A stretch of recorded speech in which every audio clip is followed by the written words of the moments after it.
सहनाववतु सहनौ भुनक्तु सह वीर्यं करवावहै तेजस्विनावधीतमस्तु मा विद्विषावहै. ഓം ശാന്തി ശാന്തി ശാന്തി.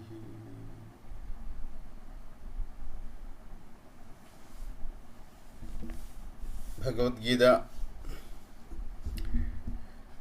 ഒന്നാം അധ്യായത്തിലൂടെയാണ് നമ്മൾ കടന്നു പോകുന്നത്. ഒന്നാം അധ്യായം ഭഗവത്ഗീതയുടെ തത്വരഹസ്യങ്ങളിലേക്കുള്ള ഒരു ലോഞ്ചിങ് പാഡാണെന്ന് പറയാം. ഒരു പ്രിപ്പറേഷനാണ്, തയ്യാറെടുപ്പാണ് ശരിക്കും ഒന്നാം അധ്യായത്തിലൂടെ നമ്മൾ മനസ്സിലാക്കുന്നത്. അർജുനൻ എന്ന വ്യക്തിക്ക് ഉണ്ടാകുന്ന ഒരു കൺഫ്യൂഷൻ, ആന്തരികമായ ഒരു സമ്മോഹനത, അത് പ്രകടമായി കൊണ്ടിരിക്കുന്ന ഒരു ഘട്ടത്തിലാണ് നമ്മൾ കഴിഞ്ഞ ക്ലാസ് കൊണ്ട് എത്തിച്ച് നിർത്തിയത്. ഭഗവാൻ കൃഷ്ണൻ തേരാളിയായിട്ട് അർജുനൻ്റെ രഥം തെളിച്ചുകൊണ്ട് വെള്ളക്കുതിരയെ പൂട്ടിയ തേരിൽ തതഃ ശ്വേതേ ഹയയുക്തേ മഹതി സ്യന്തനെ സ്ഥിതൗ, മഹത്തായിട്ടുള്ള സ്യന്തനത്തിൽ തേരിൽ ഇരുന്നു കൊണ്ട് യുദ്ധക്കളത്തിലേക്ക് രംഗപ്രവേശം ചെയ്യുന്നത് വെളുത്ത കുതിരകളെ പൂട്ടിയെന്ന ആ പദത്തിൽ തന്നെ ധർമ്മത്തിൻ്റെ ഒരു ആഗമനം നമുക്ക് അവിടെ വെളിവാകുന്നുണ്ട്. ഈ കുരുക്ഷേത്ര യുദ്ധം തന്നെ അടിസ്ഥാനപരമായിട്ട് ധർമ്മ സംസ്ഥാപനത്തിനാണ്. അത് ഭഗവത്ഗീതയിൽ പിന്നീട് പറയുന്നുണ്ട്, നമ്മൾ പഠിച്ചു പോകുമ്പോൾ. യഥാ യഥാ ഹി ധർമ്മസ്യ ഗ്ലാനിർഭവതി ഭാരത അഭ്യുത്ഥാനം അധർമ്മസ്യ തദാത്മാനം സുജാമ്യഹം. ധർമ്മത്തിന് ഗ്ലാനി സംഭവിക്കുമ്പോഴാണ് ഭഗവാൻ ഭൂമിയിൽ ജാതമാകുന്നത്, സംഭവിക്കുന്നത് എന്നാണ് പറയുന്നത്. ഇവിടെ നമ്മൾ ശ്രീകൃഷ്ണൻ മനുഷ്യരൂപത്തിൽ വന്ന് മനുഷ്യൻ്റെ പ്രശ്നങ്ങൾ തീർക്കുന്നു എന്ന അർത്ഥത്തിൽ മാത്രമല്ല മനസ്സിലാക്കേണ്ടത്. എവിടെ ഒരു പ്രോബ്ലം ഉണ്ടോ അവിടെ ഒരു റെക്ടിഫിക്കേഷൻ, കറക്ഷൻ ആവശ്യമാണ്. പ്രകൃതി തന്നെ പ്രകൃതിയിൽ കറക്ഷൻ നടത്തുമ്പോൾ അതൊരു അവതാര ദൗത്യമായിട്ട് നമ്മൾ മനസ്സിലാക്കണം. എവിടെ അധർമ്മം പെരുകുന്നുവോ അവിടെ ധർമ്മത്തിൻ്റെ അനുപ്രവേശമുണ്ടാകുന്നത് സ്വാഭാവികമാണ്. വെള്ളക്കുതിരകളെ പൂട്ടിയ തേരിൽ ഭഗവാനാൽ തെളിക്കപ്പെട്ടിട്ട് ആ തേര് വരുമ്പോൾ തന്നെ അവിടെ ഒരു പ്രത്യാശയുടെ വർണ്ണം, വെളുത്ത വർണ്ണം അവിടെ പ്രവേശിക്കുകയാണ് ചെയ്യുന്നത്.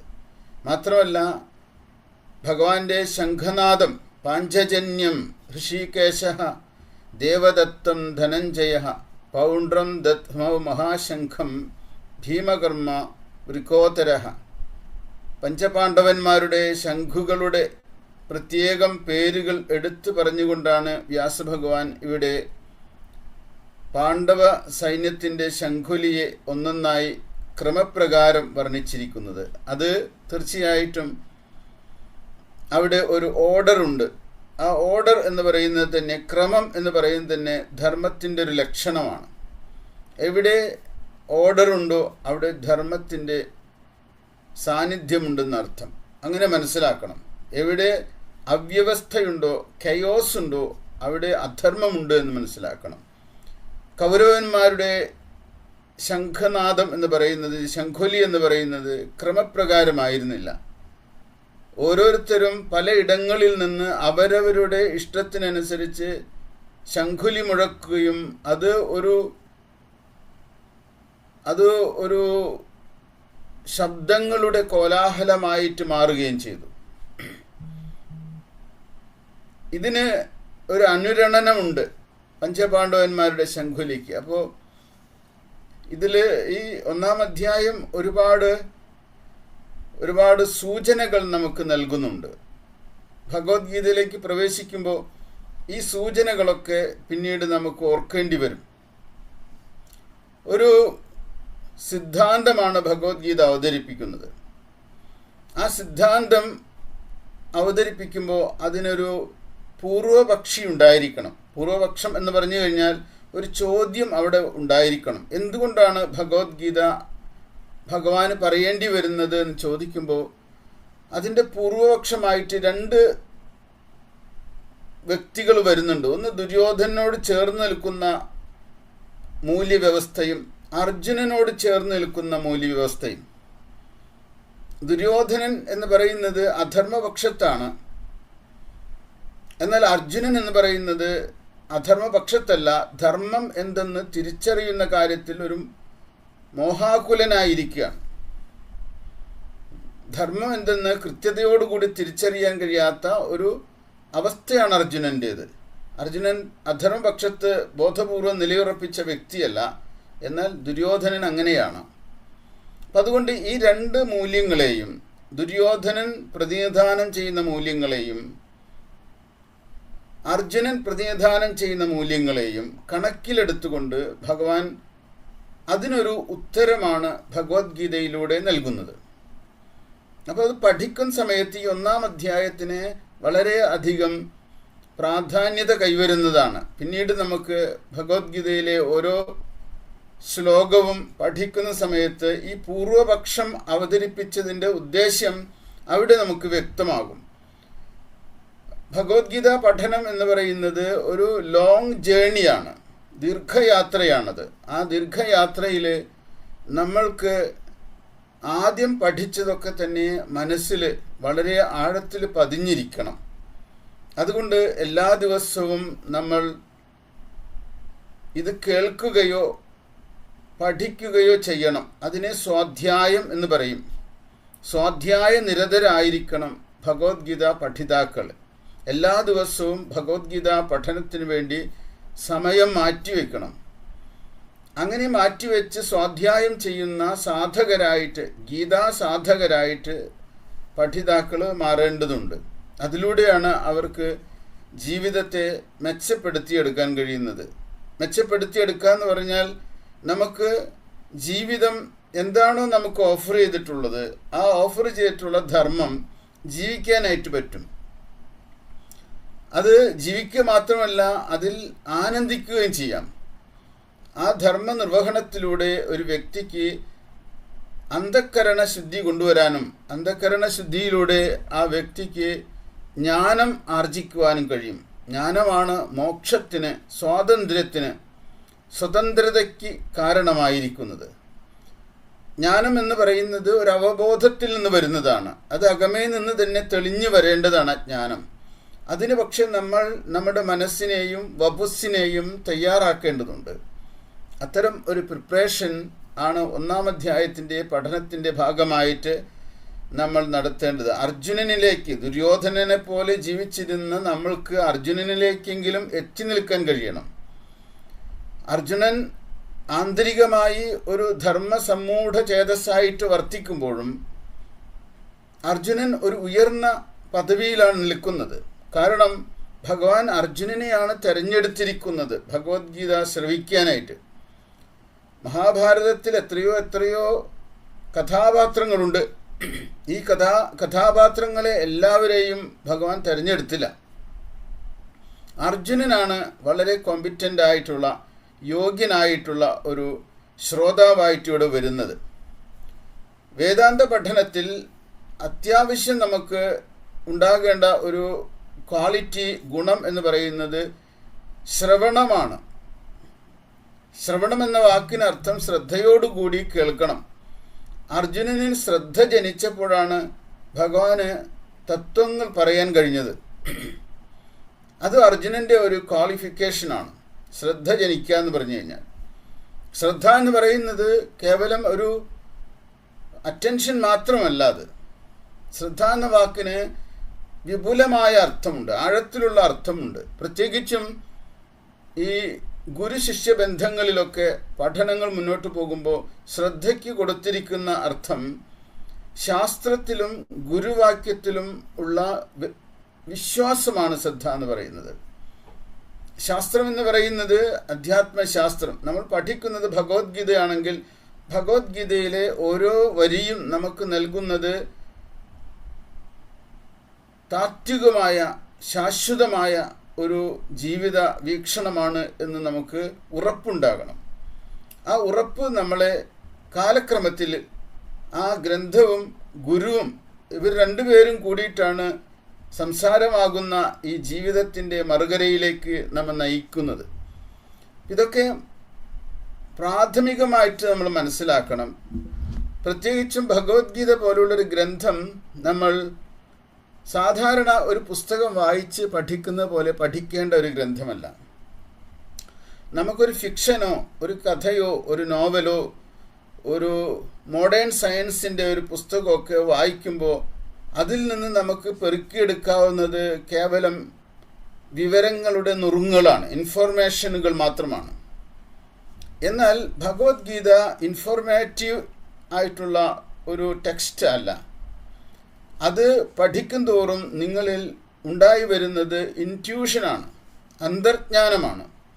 അത് ഒരിക്കലും ഇൻഫോർമേഷനല്ല നൽകുന്നത്. അതുകൊണ്ട് നമ്മൾ ഒരുപാട് ഓർമ്മ വെച്ച് പഠിക്കേണ്ടതല്ല. ഇത് കേൾക്കും തോറും നമ്മളിൽ അകത്ത് നിന്ന് ഒരു പുഷ്പം വിരിയുന്നത് പോലെ തെളിമയുള്ള വീക്ഷണങ്ങൾ നമ്മളിൽ നിന്ന് തെളിഞ്ഞു വരണം. അതൊരു പൂ വിരിയുന്ന ലാഘവത്തോടെ വരുന്നതാണത്. അപ്പം അതുകൊണ്ട് 1-ാം അധ്യായം നമുക്ക് നൽകുന്ന ഒരു പാഠം എന്ന് പറയുന്നത്, അർജുനൻ എന്ന വ്യക്തിയെ നിങ്ങൾ നിരീക്ഷിക്കുക. എത്ര നിശ്ചയദാർഢ്യത്തോടു കൂടിയിട്ടാണ് ഭഗവാന്റെ കൂടെ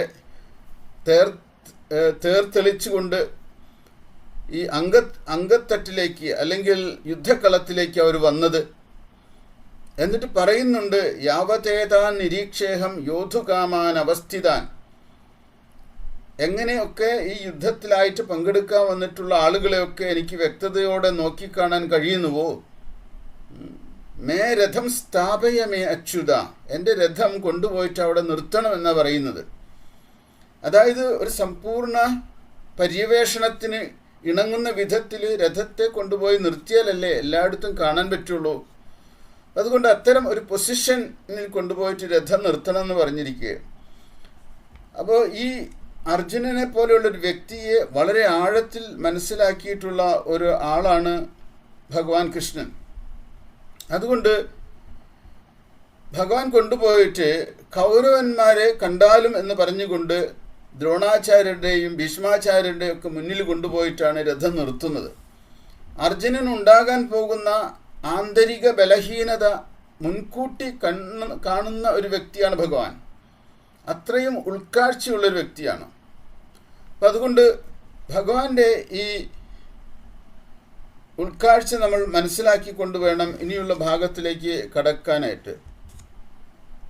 അപ്പോൾ ഭീഷ്മദ്രോണ പ്രമുഖതഃ സർവേഷാം ച മഹീക്ഷിതാം ഉവാച പാർത്ഥ പശ്യൈതാൻ സമവേതാൻ കുരുനിതി. ഭീഷ്മദ്രോണ പ്രമുഖതഃ, ഭീഷ്മരുടെയും ദ്രോണരുടെയും ഒക്കെ മുന്നിൽ കൊണ്ടുപോയിട്ട് നിർത്തിയിട്ട് എല്ലാവരെയും പാർത്ഥ പശ്യ ഏതാൻ സമവേതാൻ കുരൂൻ, ഈ കൂടി നിൽക്കുന്ന കുരുക്കളെ മുഴുവനും കണ്ടാലും, കുരു സൈന്യത്തെ കൗരവ സൈന്യത്തെ കണ്ടാലും എന്ന് പറഞ്ഞിരിക്കുകയാണ്. അപ്പോൾ തത്ര പശ്യസ്ഥിതാൻ പാർത്ഥഃ പിതൃനഥ പിതാമഹാൻ ആചാര്യാൻ മാതുലാൻ ഭ്രാതൃൻ പുത്രാൻ പൗത്രാൻ സഖീൻസ്തഥാ ശുസുരാൻ സുഹൃദശ്ചൈവ സേനയോരുഭയോരപി താൻ സമീക്ഷ്യ സ കൗന്ദേയഃ സർവാൻ ബന്ധൂനവസ്ഥിതാൻ. അപ്പോൾ ഒന്ന് അവിടെ ചെന്ന് നോക്കുന്ന സമയത്ത് ചുറ്റും കാണുന്നത് ആരെയാണ്?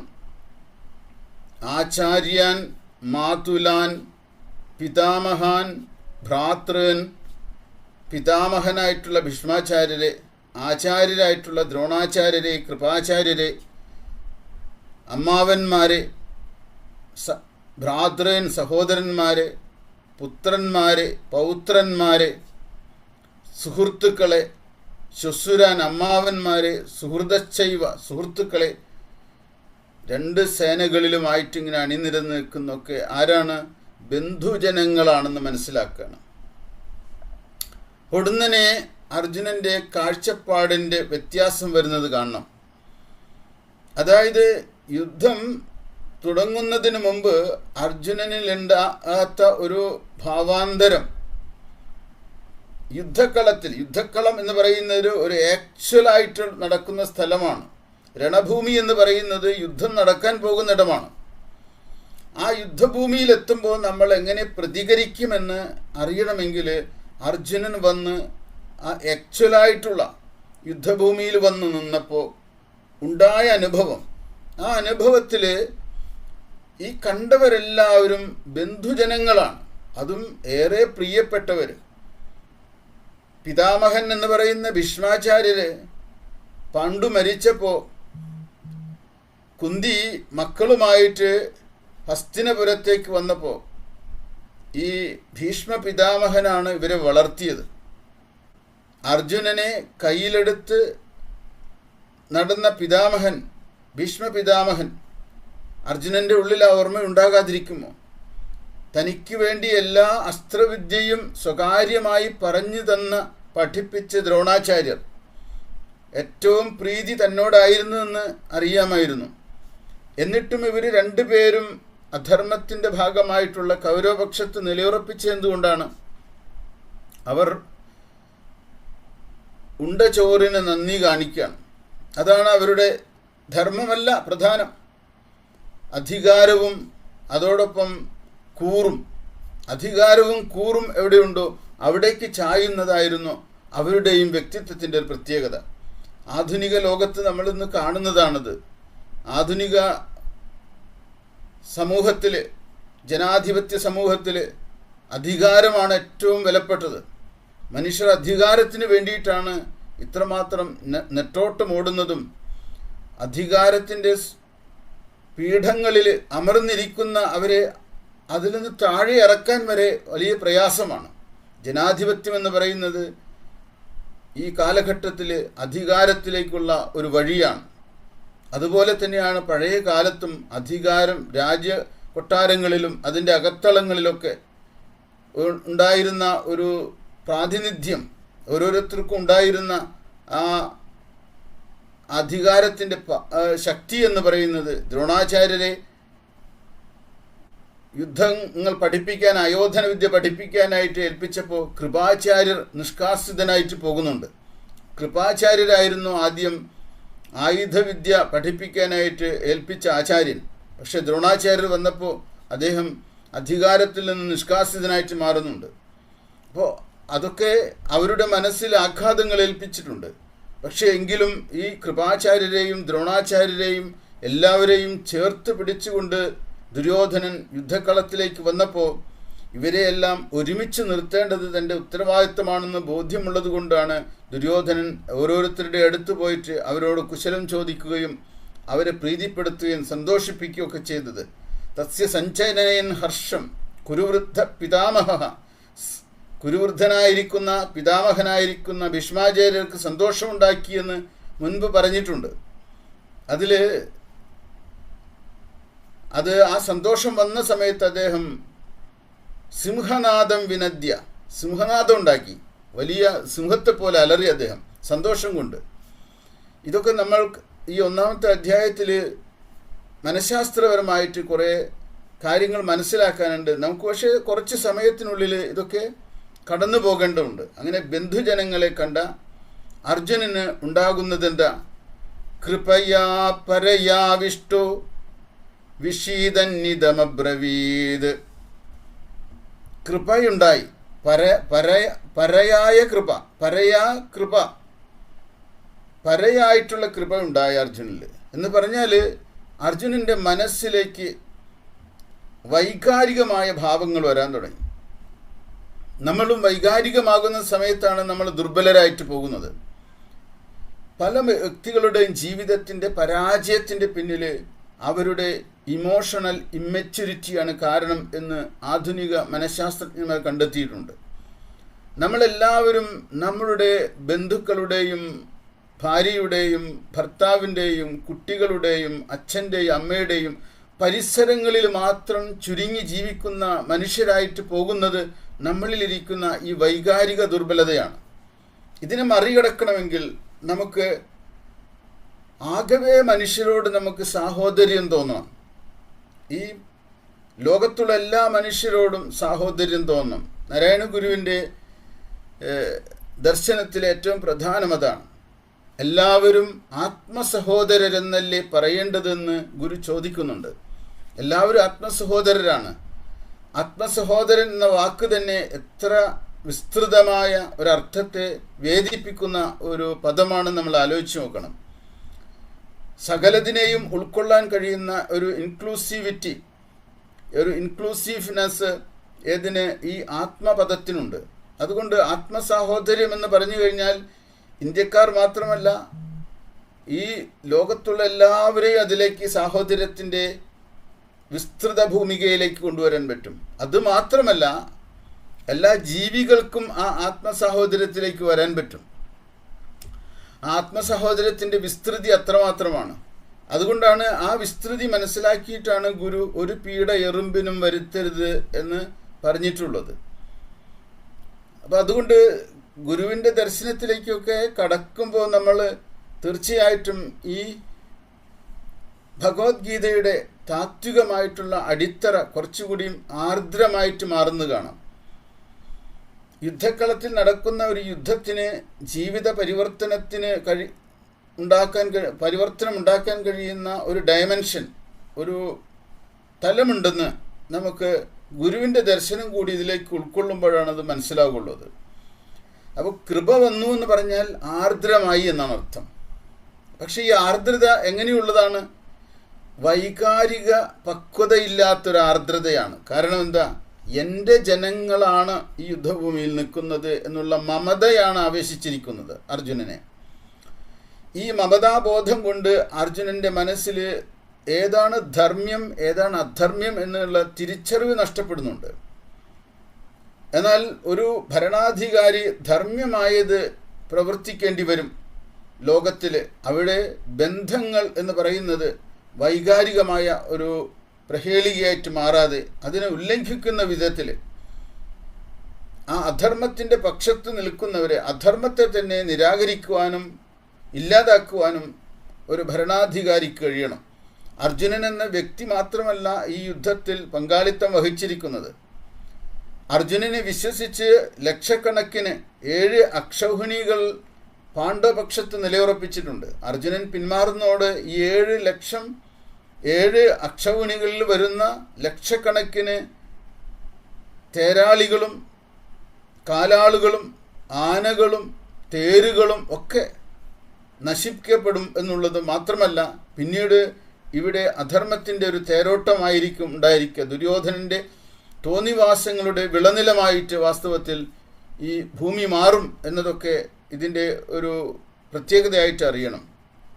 അതുകൊണ്ട് കൃപയാ പരയാവിഷ്ടോ എന്ന് പറഞ്ഞുകൊണ്ട് വിഷാദത്തിന് അടിപ്പെടുകയാണ് ചെയ്യുന്ന അർജുനൻ. അതുകൊണ്ട് അർജുന വിഷാദ യോഗം എന്ന് പറയുമ്പോൾ അർജുനൻ്റെ വിഷാദം ഇവിടെ തുടങ്ങുകയാണ്. ഈ വിഷാദത്തിന് പരിവർത്തനം ഉണ്ടാകുന്നുണ്ട്. ഭഗവത്ഗീത അവസാനിക്കുന്ന സമയത്ത് അർജുനൻ വാസ്തവത്തിൽ വിഷാദത്തിൽ നിന്ന് മുക്തനായിട്ടുണ്ട്. ആ വിഷാദത്തിൽ നിന്നുള്ള മുക്തി തന്നെയാണ് ശരിക്കും ഭഗവത്ഗീതയുടെ സന്ദേശവും. എവിടെ നമ്മളെ വിഷാദം ഗ്രസിച്ചിരിക്കുന്നുവോ ആ വിഷാദബോധത്തിലേക്കാണ് ഒരു അമൃത കണങ്ങൾ പോലെ ഈ ഭഗവത്ഗീത തത്വങ്ങൾ നമ്മൾ ഇറ്റിച്ചു കൊടുക്കുന്നത്. തീർച്ചയായിട്ടും മുന്നോട്ട് പോകുമ്പോഴേ നമുക്ക് അറിയാൻ പറ്റുള്ളൂ.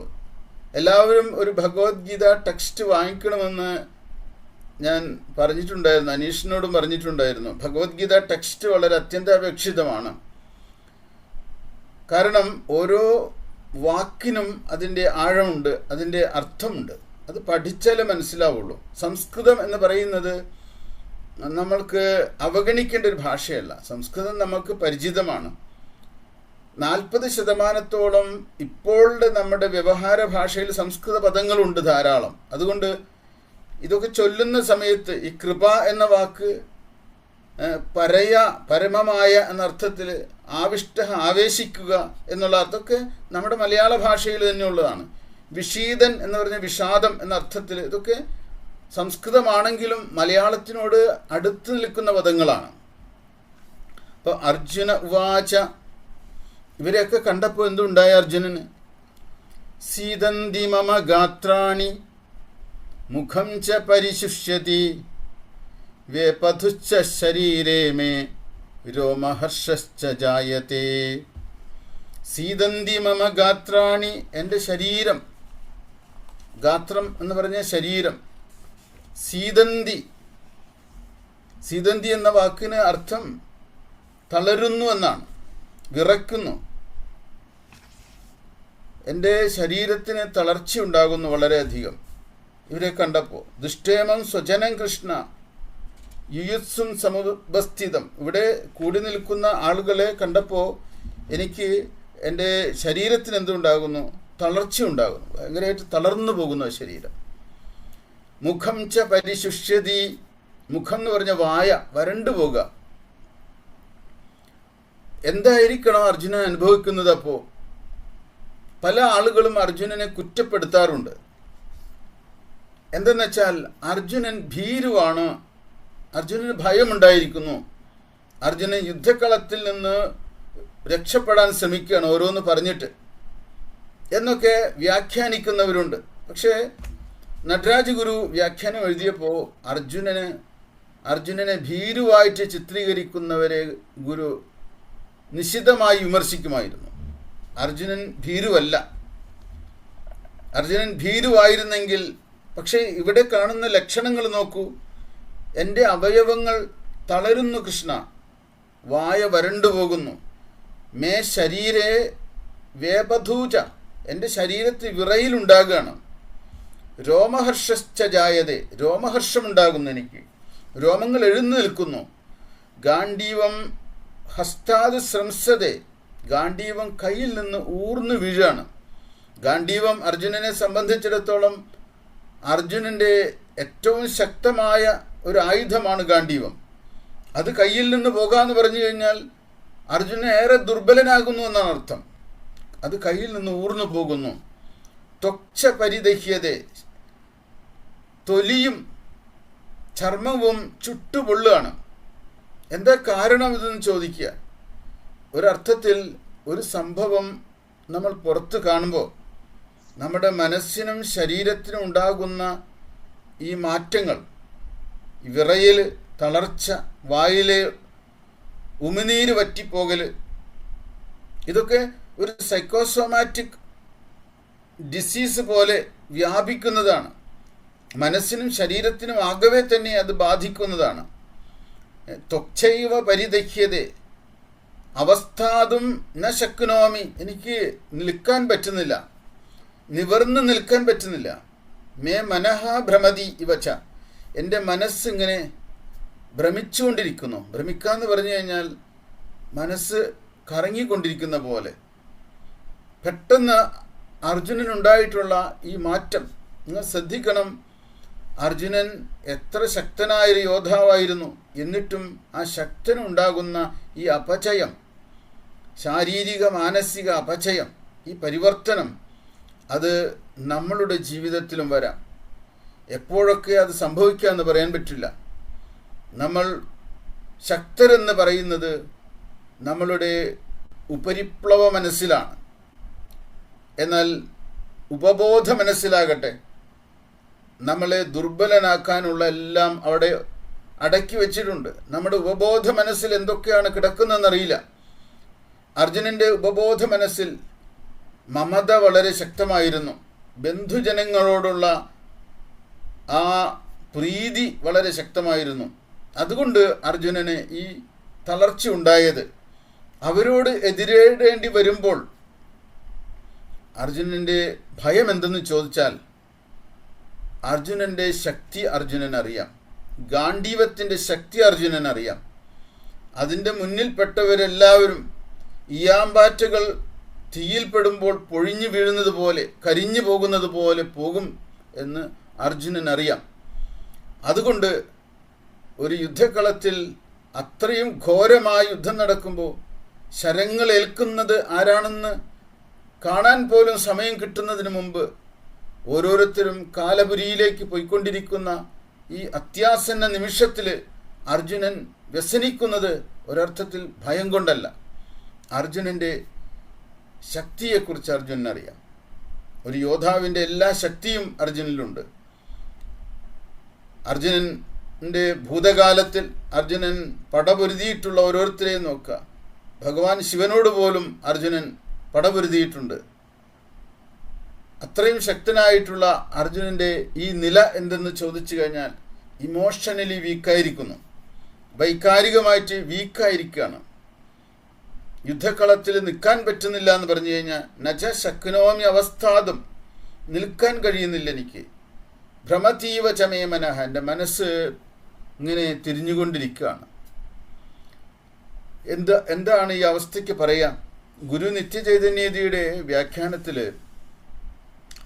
ഇതിനെ കുറിച്ചൊരു പഠനം തന്നെയുണ്ട്. നമ്മളത് സാധാരണ ഈ ഒരു ക്ലാസ്സിലത് വായിച്ചാലൊക്കെ അത് ഒരുപാട് സമയം അപഹരിക്കുമെന്നുള്ളത് കൊണ്ട് അത് വായിക്കുന്നില്ല എന്ന് ഞാൻ വിചാരിക്കുകയാണ്. അത്രയും നല്ല ഒരു പഠനമാണ് അതിൽ നടത്തിയിരിക്കുന്നത്.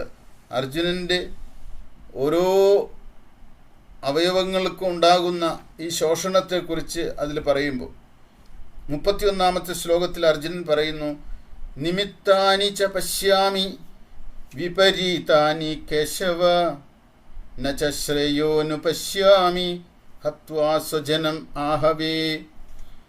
ഹേ കേശവ, അല്ലയോ കേശവ, ഭഗവാനെ, വിപരീതാനി നിമിത്താനി ച പശ്യാമി, വിപരീതങ്ങളായിട്ടുള്ള നിമിത്തങ്ങൾ, ദുർലക്ഷണങ്ങൾ ഞാൻ കാണുന്നു. ആഹവേ, യുദ്ധത്തിലെ സ്വജനം ഹത്വ, ബന്ധുജനങ്ങളെ കൊന്നിട്ട് അനുശ്രയ, പിന്നെ ശ്രേയസ്കരമായിട്ടുള്ള ഫലവും ന പശ്യാമി, ഞാൻ കാണുന്നില്ല.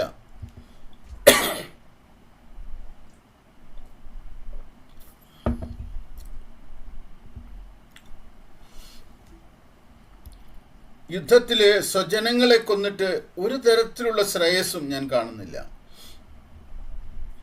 അതുകൊണ്ട് വിപരീതങ്ങളായിട്ടുള്ള നിമിത്തങ്ങളാണ് ഞാൻ കാണുന്നത്. ഈ വിപരീതങ്ങളായിട്ടുള്ള നിമിത്തങ്ങൾ എന്തെന്ന് ചോദിച്ചാൽ പരാജയപ്പെടുമെന്നുള്ള ഭീതിയല്ല. ചില ആളുകൾ അങ്ങനെയാണ് ഭഗവത്ഗീത പഠിക്കുമ്പോഴും മറ്റുള്ളവരെ പഠിപ്പിക്കുമ്പോഴും ചെയ്യുന്നത്. അർജുനൻ വിപരീതങ്ങളായിട്ടുള്ള ദുർലക്ഷണങ്ങൾ കാണുന്നു എന്ന് പറയുന്നത് ഏതൊരു മൂല്യബോധത്തോടു കൂടിയിട്ടാണ് യുദ്ധക്കളത്തിലേക്ക് അർജുനൻ വന്നത്, അതിന് വിപരീതമായിട്ട് തൻ്റെ മനസ്സിനെ തളർത്തുന്ന, പിന്തിരിപ്പിക്കുന്ന ചില കാര്യങ്ങൾ തൻ്റെ മുന്നിലേക്ക് എത്തിപ്പെട്ടിരിക്കുന്നു. അതിൽ പ്രധാനമായും ബന്ധുജനങ്ങൾ തൻ്റെ മുന്നിൽ നിൽക്കുന്നുവെന്ന ബോധ്യം അല്ലെങ്കിൽ ബോധം അദ്ദേഹത്തെ ബാധിച്ചിരിക്കുകയാണ് ചെയ്യുന്നത്.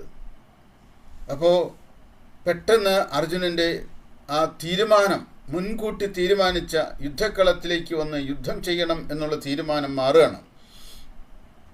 അതിന് പകരം അദ്ദേഹം പറയുന്നത്, ഭഗവാനോട് പോലും ചോദിക്കാതെ തേരാളിയായിട്ട് യുദ്ധക്കളത്തിലേക്ക് കൊണ്ടുവന്നിട്ട് ഭഗവാൻ കൃഷ്ണനോട് പോലും ഒരു ഡിസ്കഷനും നടത്താതെ സ്വയം തീരുമാനത്തിലേക്ക് എത്തിച്ചേരാണ്. ആ തീരുമാനം എന്തെന്ന് ചോദിച്ചു കഴിഞ്ഞാൽ, ന കാംക്ഷേ വിജയം കൃഷ്ണ ന ച രാജ്യം സുഖാനി ച കിം നോ രാജ്യേന ഗോവിന്ദ കിം ഭോഗേർജീവിതേന വാം. ഹേ കൃഷ്ണ,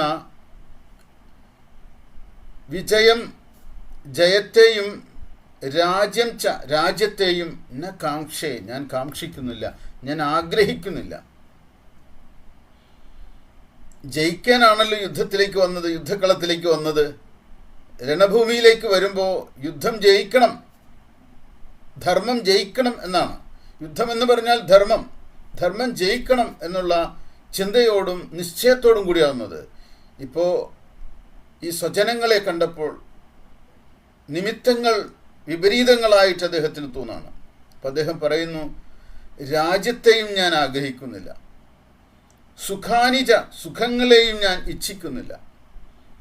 ഹേ ഗോവിന്ദ, അല്ലയോ ഗോവിന്ദ, ഞങ്ങൾക്ക് രാജ്യേന കിം, രാജ്യം കൊണ്ടെന്ത് പ്രയോജനം, ഭോഗൈഹി ജീവിതേന വാ കിം, ഭോഗങ്ങളെ കൊണ്ടെന്ത് പ്രയോജനം, ജീവിതം കൊണ്ട് തന്നെ എന്ത് പ്രയോജനം. നോക്കൂ, ഇതാണ് ഒരാളെ നെഗറ്റിവിസം ബാധിക്കുക എന്ന് പറഞ്ഞാൽ. നിഷേധാത്മകമായിട്ടുള്ള പ്രവണതകൾ അർജുനൻ്റെ ചിന്താഗതിയിലേക്ക് കടന്നു വരികയാണ്. ജയിക്കാൻ വന്ന ഒരാൾ ജയിച്ചിട്ടെന്താ കാര്യം എന്ന് ചിന്തിക്കുന്നു. രാജ്യം വേണമെന്ന് ആഗ്രഹിച്ചു, രാജ്യം കൊണ്ടെന്ത് പ്രയോജനം. ഒരു സന്യാസിയുടെ ലക്ഷണമാണത്. ക്ഷത്രിയ വീര്യമുള്ള ഒരു യോദ്ധാവ് പൊടുന്നനെ അദ്ദേഹത്തിൻ്റെ മനസ്സിലേക്ക് വരുന്ന ഭാവങ്ങളാണ് ജയം കൊണ്ടെന്ത് പ്രയോജനം, രാജ്യം കൊണ്ടെന്ത് പ്രയോജനം. ഇനി ചോദിക്കുകയാണ്, സുഖം കൊണ്ടെന്ത് പ്രയോജനം. ഓരോ മനുഷ്യനും ഇവിടെ ജീവിക്കുന്നത്, ഓരോ ജീവിയും ജീവിക്കുന്നത് സുഖം വേണമെന്നുള്ള ആഗ്രഹത്തിലാണ്. സുഖമില്ലാതെ ആർക്ക് ജീവിക്കാൻ കഴിയും? ഒരു നിമിഷം പോലും സുഖമില്ലാതെ ജീവിക്കാൻ ഒരു ജീവിക്കും പറ്റില്ല. ഒരു പുഴു പോലും ഒരു കമ്പെടുത്ത് കുത്തിക്കഴിഞ്ഞാൽ അത് പെടയുന്നത് സുഖത്തിലേക്ക് തിരിച്ചു വരാനാണ്. നമ്മൾ വേദനിക്കുന്നത് സുഖത്തിലേക്ക് തിരിച്ചു വരാനാണ്. സുഖത്തിലേക്ക് തിരിച്ചു വരാനാണ് എല്ലാവരും പരിശ്രമിക്കുന്നത്. സുഖം വേണം. നാരായണ ഗുരുവിൻ്റെ ദർശനമാലയിൽ പറയും, ആനന്ദമേവ ധ്യായന്തി സർവേ ദുഃഖം ന കശ്ചന. ആനന്ദത്തെ മാത്രമാണ് എല്ലാവരും അന്വേഷിച്ചുകൊണ്ടിരിക്കുന്നത്, ദുഃഖത്തെ ആരും അന്വേഷിക്കുന്നില്ല. ഇവിടെ അർജുനൻ ചോദിക്കുന്നു, ആനന്ദം കൊണ്ട്, സുഖങ്ങൾ കൊണ്ട് എന്ത് പ്രയോജനമെന്ന്. എന്ന് പറഞ്ഞാൽ അർജുനനെ ബാധിച്ചിരിക്കുന്നത് അരതി എന്നൊരു രോഗമാണ്. അരതി എന്ന് പറഞ്ഞു കഴിഞ്ഞാൽ രതിക്ക് വിപരീതമായത്. രതി എന്ന് പറയുന്നത് ആനന്ദ അന്വേഷണമാണ്. അരതി എന്ന് പറഞ്ഞു കഴിഞ്ഞാൽ സുഖങ്ങളിൽ നിന്നൊക്കെ വിരമിക്കുക, എല്ലാ സുഖങ്ങളിൽ നിന്നും വിരമിക്കുക. ചില സന്യാസിമാർ, ഇപ്പോൾ സിദ്ധാർത്ഥ രാജകുമാരൻ കൊട്ടാരത്തിൽ നിന്ന് ഇറങ്ങിപ്പോകുമ്പോൾ അരതി ബാധിച്ചിരുന്നു. കാരണം തൻ്റെ സുഖലോലുപമായിട്ടുള്ള ജീവിതാന്തരീക്ഷത്തിൽ നിന്ന് പുറത്തു കടക്കുന്ന അദ്ദേഹം തീവ്രമായിട്ടുള്ള പരിത്യാഗത്തിന് വിധേയമാവുകയാണ്. ഭക്ഷണം ഉപേക്ഷിച്ചു, വസ്ത്രം ഉപേക്ഷിച്ചു, പാതകങ്ങൾ ഉപേക്ഷിച്ചു. കല്ലും മുള്ളും നിറഞ്ഞ വഴിത്താരകളിലൂടെ അദ്ദേഹം നടന്നു. തീവ്ര തപസ്സനുഷ്ഠിച്ചു. എല്ലും തോലുമായി അദ്ദേഹം. ഇങ്ങനെ ജീവിത നിഷേധിയായിട്ടുള്ള പ്രവണതകൾ ഒരു മനുഷ്യനിലേക്ക് കടന്നു വരുന്നതിൻ്റെ പിന്നിൽ ഒരു ധ്രുവത്തിൽ നിന്ന് മറ്റേ ധ്രുവത്തിലേക്ക് സഞ്ചരിക്കാനുള്ള പ്രവണതയാണ്. സന്യാസത്തിൻ്റെ ആദ്യ ലക്ഷണം അതാണ്. അതുകൊണ്ടാണ് സന്യാസത്തിന് വൈരാഗ്യം എന്ന് പറയുന്ന ലക്ഷണം വരുമ്പോഴാണ് ഓരോരുത്തരും വീട് വിട്ടു പോകുന്നത്, നാട് വിട്ടു പോകുന്നത്, ഒറ്റപ്പെട്ട ഇടങ്ങളിലേക്ക് പോയി ചെന്നിരിക്കുന്നത്. പിന്നീട് മനസ്സിലാകും അവർക്ക് അത് നമ്മുടെ മനസ്സിനെ ബാധിക്കുന്ന ഒരു അരതിയാണത്. ആ അരതി പിന്നീട് കൊണ്ടെത്തിക്കുന്നത് ആത്മസുഖം എന്ന് പറയുന്നത് അരതിയല്ല. ആത്മസുഖം മനുഷ്യന് ആവശ്യമാണ്, ആത്മാനന്ദം ആവശ്യമാണ്. അഖിലരും ആത്മസുഖത്തിനായി പ്രയത്നം സകലവും ഇങ്ങ് സദാപി ചെയ്തിടുന്നു. ജഗതിയിൽ ഇമ്മതം ഏകം. ഇതാണ് ഈ ലോകത്ത് ഏകമായിട്ടുള്ള ഒരു മതം. മതം എന്ന് പറയുന്ന നിശ്ചയം എന്ന അർത്ഥത്തിലാണ്. എല്ലാ ജീവികൾക്കും സുഖം വേണം. സുഖമില്ലാതെ ഒന്നും നിലനിൽക്കില്ല. അർജുനൻ ജീവിത നിഷേധിയായിട്ട്, ലൈഫ് നെഗറ്റീവായിട്ട് മാറുകയാണ്.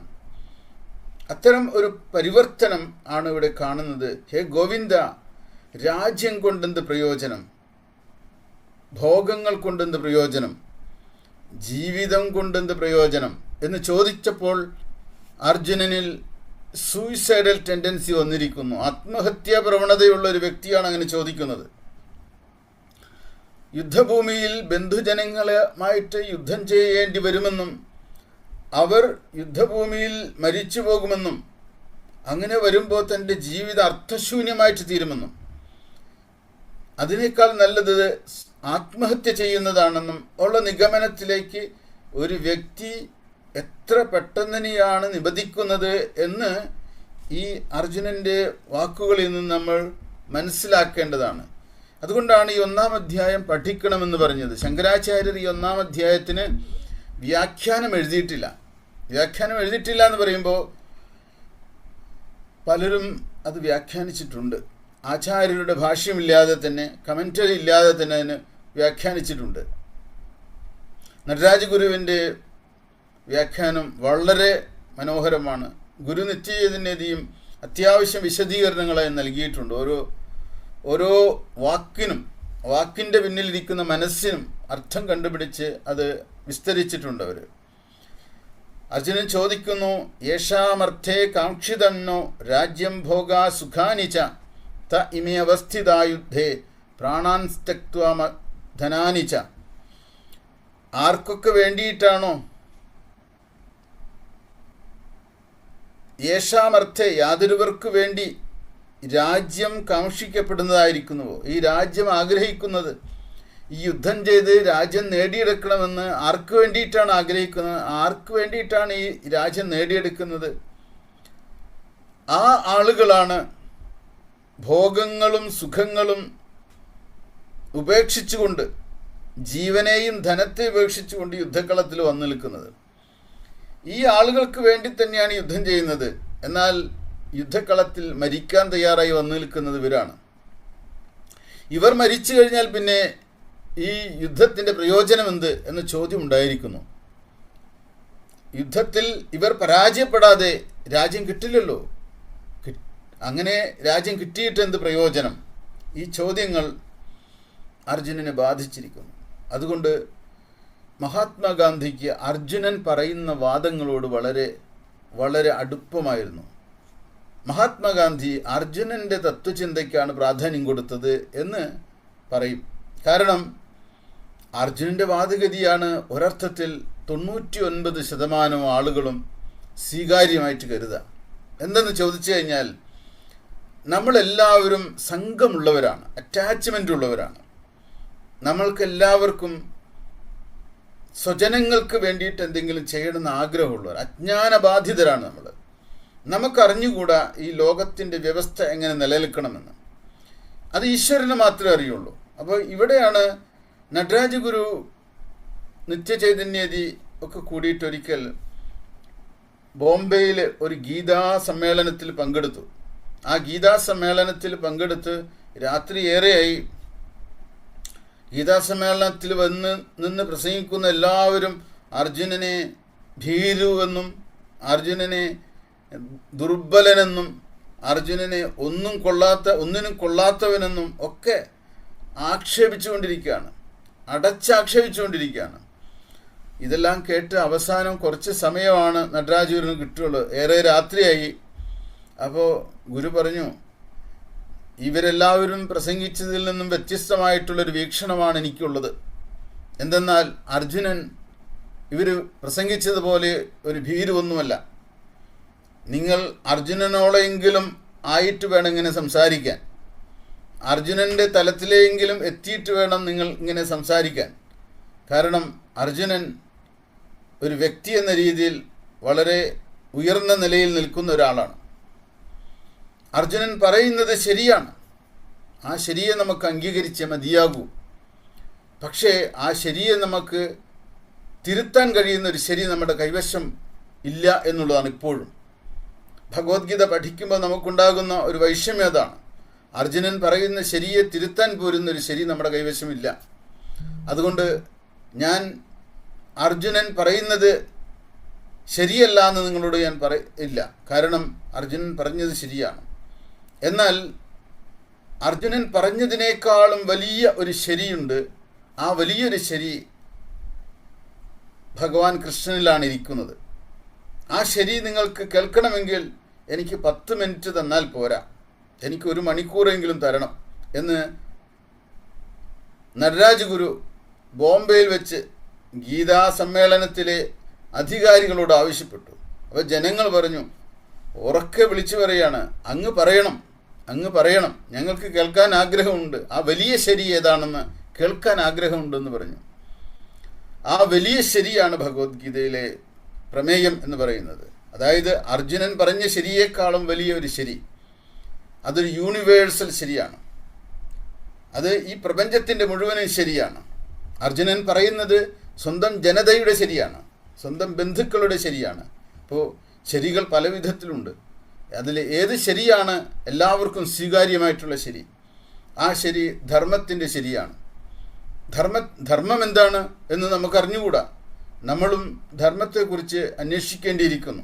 അപ്പം അതുകൊണ്ട് ഭഗവത്ഗീത ധർമ്മത്തെക്കുറിച്ചുള്ളൊരു പാഠം തന്നെയാണ്. എന്താണ് ധർമ്മം, എന്താണ് അധർമ്മം എന്ന് നമുക്കറിഞ്ഞുകൂടാ. പക്ഷേ ഭഗവാൻ തന്നെ പറയുന്നുണ്ട്, ഈ ധർമ്മം എന്ന് പറയുന്നത് വളരെ ഗഹനമായിട്ടുള്ള ഒന്നാണ്. നമുക്കതിൻ്റെ മാർഗം മനസ്സിലാക്കാൻ പ്രയാസമാണ്. അങ്ങനെ പ്രയാസമുള്ള സന്ദർഭങ്ങളിലൊക്കെ പൂർവികരായിട്ടുള്ള മഹാത്മാക്കൾ നടന്ന പാതയിലൂടെ സഞ്ചരിക്കുന്നതാണ് ധർമ്മം അറിയാത്തവർ ചെയ്യേണ്ടത്. അങ്ങനെയാണ് ധർമ്മത്തെ സംബന്ധിക്കുന്ന പല കാര്യങ്ങളിലും ഒരു മാനം കൊണ്ടുവരാനായിട്ട് പൂർവികർക്ക് കഴിഞ്ഞിട്ടുള്ളത്. അപ്പോൾ ആർക്കു വേണ്ടിയാണ് ഈ യുദ്ധം ചെയ്യുന്നത്? അവരെല്ലാവരും യുദ്ധക്കളത്തിൽ വന്ന് സുഖങ്ങളും ധനവും എല്ലാം ഉപേക്ഷിച്ച് നിൽക്കുകയാണ് മരിക്കാനായിട്ട്.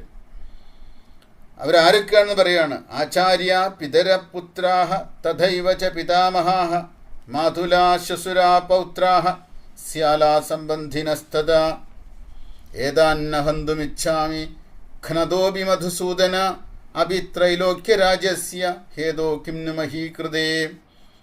ഇവരെ ഒന്നും ഞാൻ കൊല്ലാൻ ആഗ്രഹിക്കുന്നില്ല.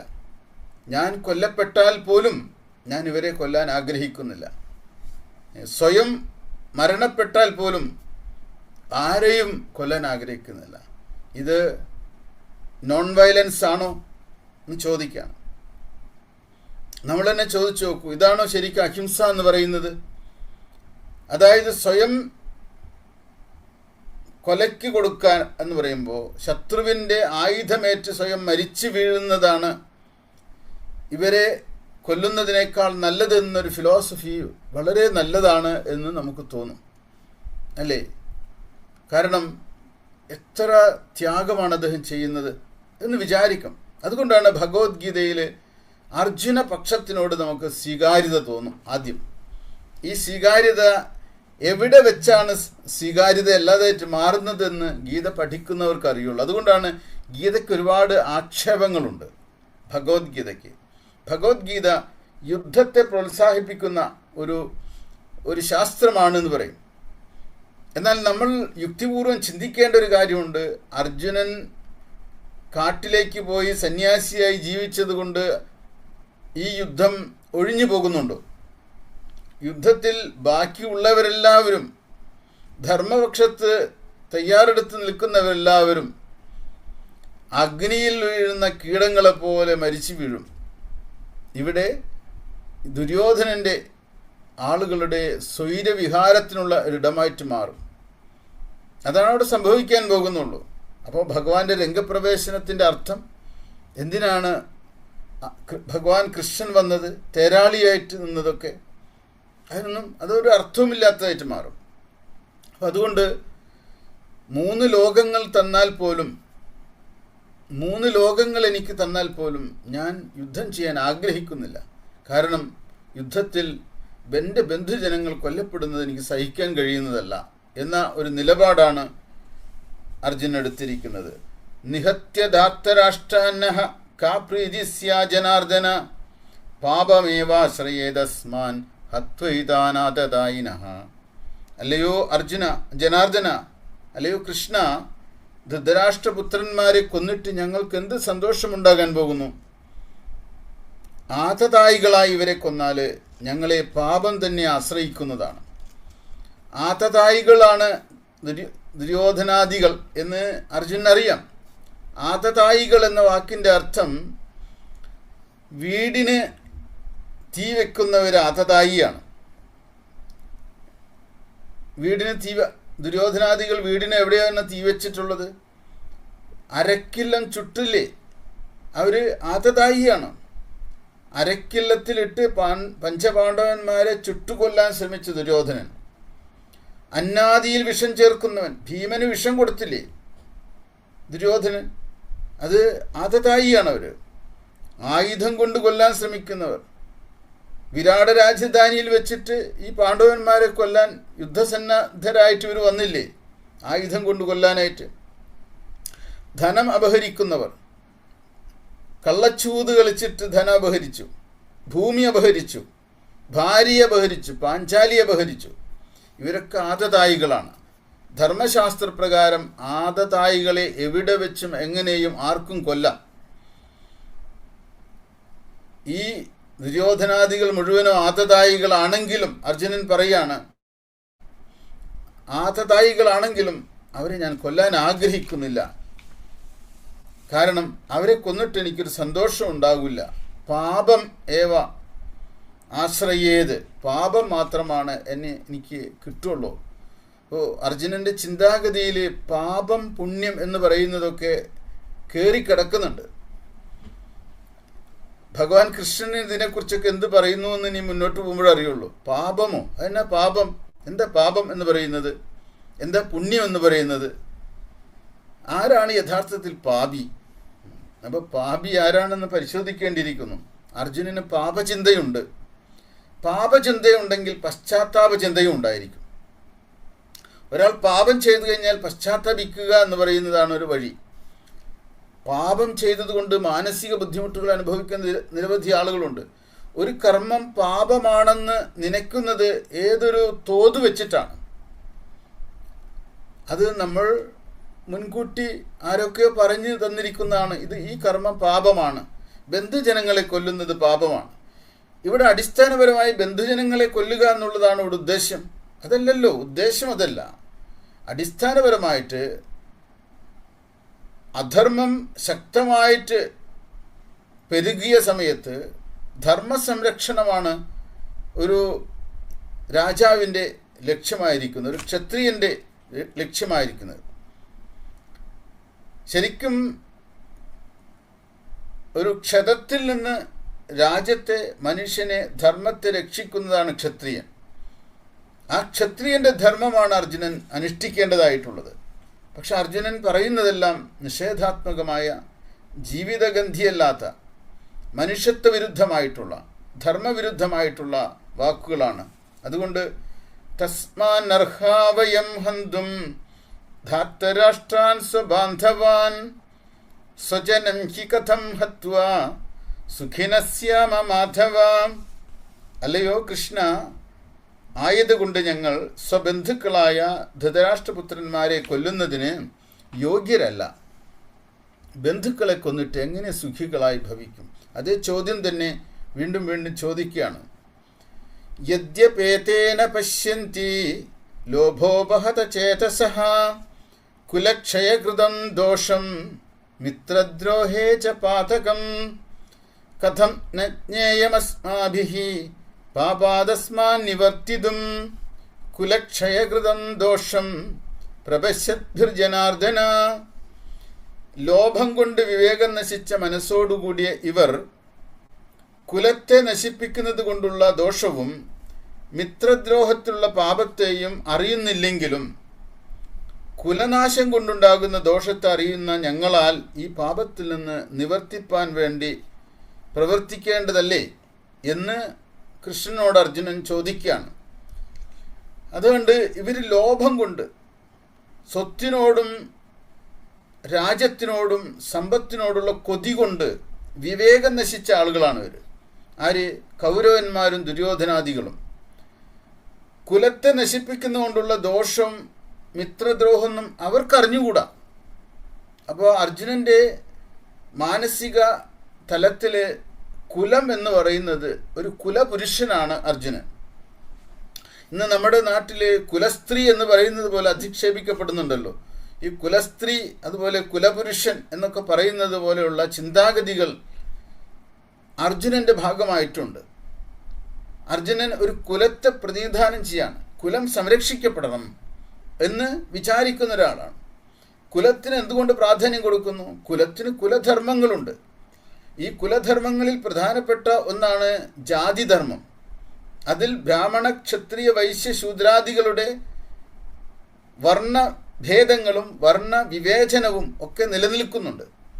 അതുകൊണ്ടാണ് ഭാരതത്തിൽ ഇന്നും സനാതനധർമ്മം എന്നതിനെ തെറ്റായിട്ട് വ്യാഖ്യാനിച്ച് ഈ ജാതിധർമ്മവുമായിട്ട് വർണ്ണധർമ്മവുമായിട്ട് കൂട്ടിക്കലർത്തി ആളുകൾ വ്യാഖ്യാനിക്കുന്നത്. അർജുനനെ പോലെയുള്ള വ്യക്തികളാണ് അങ്ങനെ അടിസ്ഥാനപരമായിട്ട് സനാതനധർമ്മത്തെ അതാണെന്ന് തെറ്റിദ്ധരിക്കുന്നത്. ഭഗവാൻ കൃഷ്ണൻ പറയുന്ന സനാതനധർമ്മവും അർജുനൻ പറയുന്ന സനാതനധർമ്മവും രണ്ടും രണ്ടാണ്. അർജുനൻ പറയുന്ന സനാതനധർമ്മം ജാതി വ്യവസ്ഥയാണ്.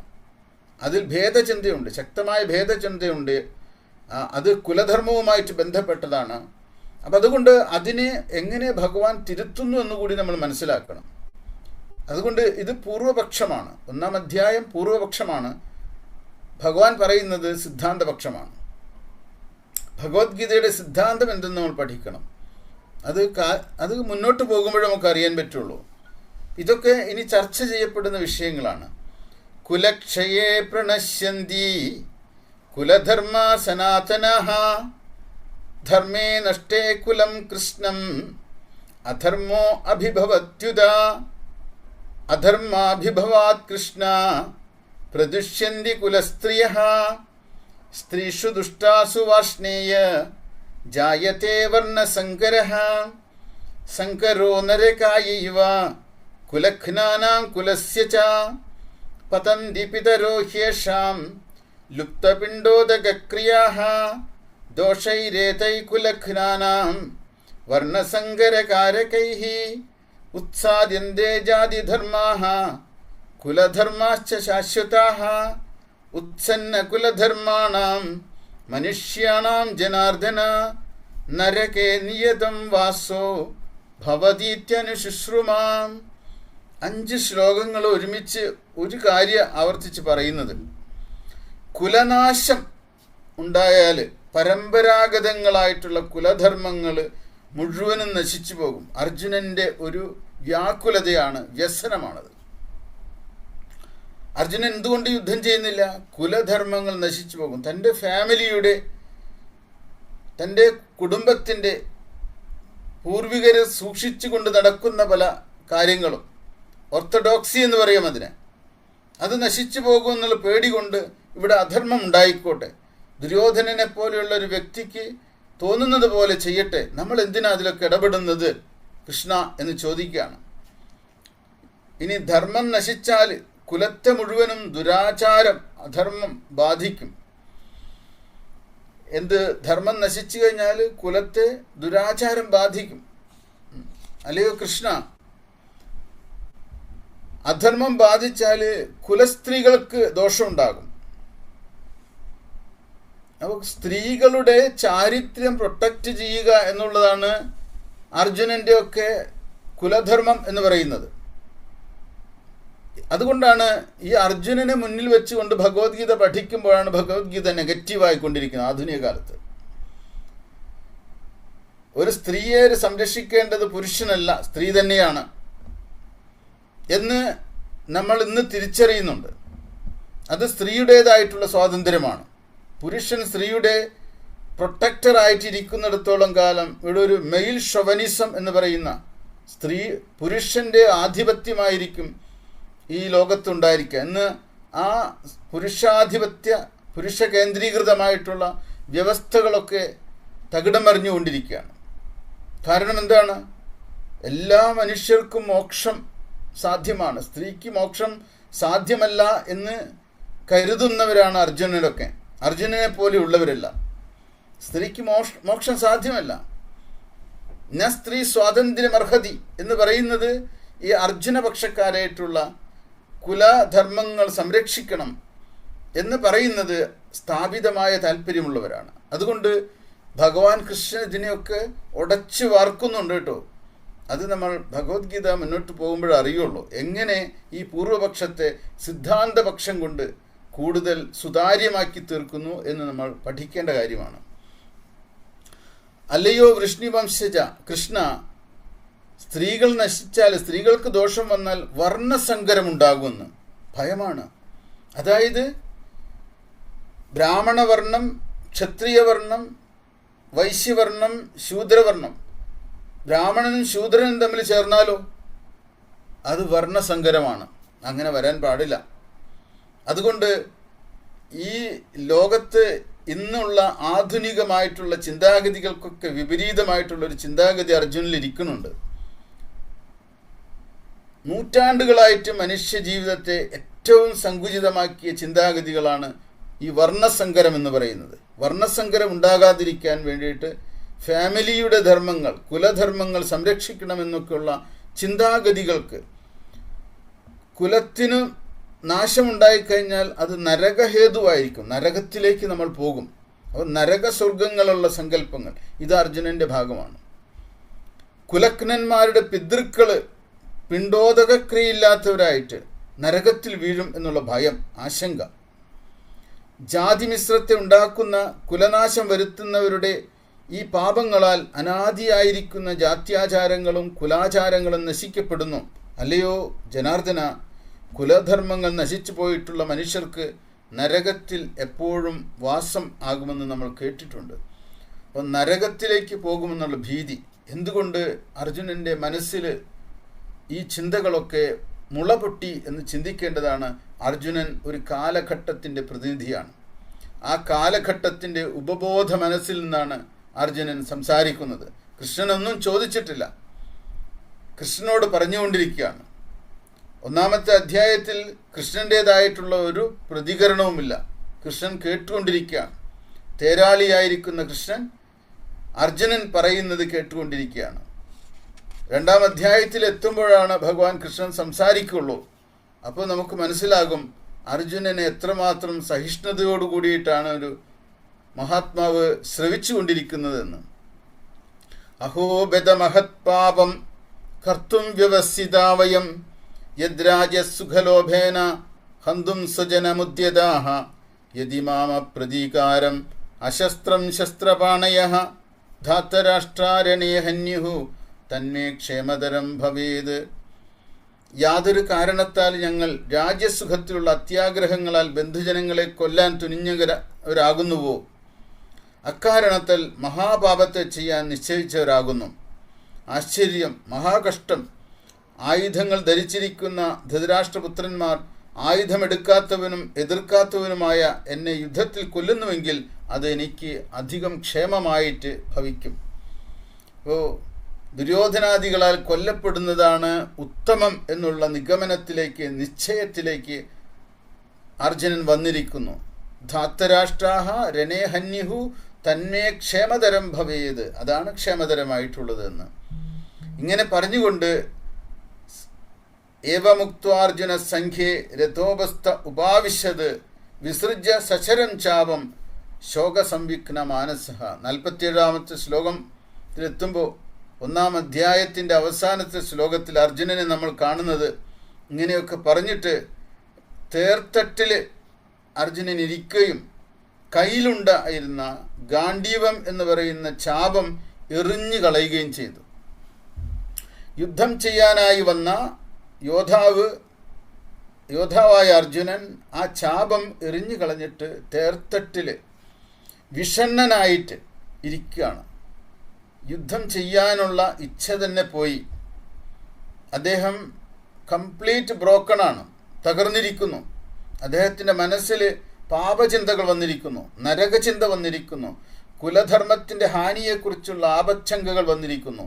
എല്ലാം കൊണ്ടും അദ്ദേഹം തകർന്നു പോയിരിക്കുകയാണ്. ഈ ഒരു ചിത്രമാണ് ഒന്നാം അധ്യായം കഴിയുമ്പോൾ നമുക്ക് അർജുനനിൽ കിട്ടുന്നത്. ഈ വിഷാദവാനായിട്ടുള്ള അർജുനനെ ഒരു യോദ്ധാവാക്കി മാറ്റണമെങ്കിൽ അർജുനൻ്റെ അകത്തേക്ക് ഇനി എന്ത് കൊടുക്കണം? ഒരു വീക്ഷണം കൊടുക്കണം. ജീവിതത്തെ സംബന്ധിക്കുന്ന എങ്ങനെയാണ് ഒരു പ്രതിസന്ധിയിൽ പെരുമാറേണ്ടതെന്നും എന്താണ് അർജുനൻ ചെയ്യേണ്ടതെന്നും എന്താണ് ചെയ്യാൻ പാടില്ലാത്തതെന്നും എങ്ങനെ ജീവിതത്തോട് സമീപിക്കണമെന്നും ഏതൊരു ദർശനമാണ് അതിന് ഉപകരിക്കുന്നതെന്നും ഒക്കെ അർജുനൻ്റെ സംശയങ്ങൾക്കനുസൃതമായിട്ട് ഭഗവാൻ വിവരിച്ചു കൊടുക്കുന്ന 17 അധ്യായങ്ങൾ ഇനിയുണ്ട്. 700 ശ്ലോകങ്ങളാണ് ഭഗവത്ഗീത. അതിൽ 47 ശ്ലോകമേ ആയിട്ടുള്ളൂ. ഇനിയും 653 ശ്ലോകങ്ങൾ കിടക്കുകയാണ്. അത് പഠിക്കുമ്പോഴേക്കും നമുക്ക് ഭഗവത്ഗീത തരുന്നൊരു ക്ലാരിറ്റിയും തെളിച്ചവും വെളിച്ചവും നമ്മളെ അമ്പരിപ്പിക്കുന്നതായിരിക്കും. അതുകൊണ്ട് നമുക്ക് ഇനി അടുത്ത ക്ലാസ്സിൽ നമുക്കത് രണ്ടാമത്തെ അധ്യായത്തിലേക്ക് പ്രവേശിക്കാം.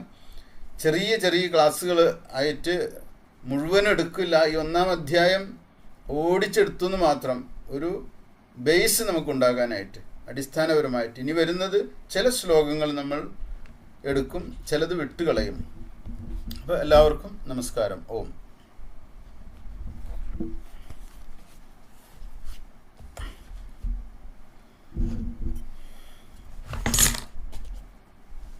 നമസ്കാരം. നമസ്കാരം അനീഷ. ഓക്കെ, ഇന്നത്തെ ക്ലാസ് എല്ലാവരും കേട്ടു, വളരെ സന്തോഷമായി. ഇനി ആരെങ്കിലും ചോദ്യങ്ങൾ ചോദിക്കാനുണ്ടെങ്കിൽ വിജിയോട് ചോദിക്കാം. അതിനുള്ളൊരു 10 മിനിറ്റ് എടുക്കാമല്ലോ അല്ലേ നമുക്ക്? ഓക്കെ, ചോദിക്കാം. ഷാര മാം, പ്രസന്ന മാം, നിങ്ങളൊക്കെ ചോദിക്കാൻ സന്നദ്ധമായിട്ടിരിക്കാന്നറിയാം, ചോദിച്ചോളൂ.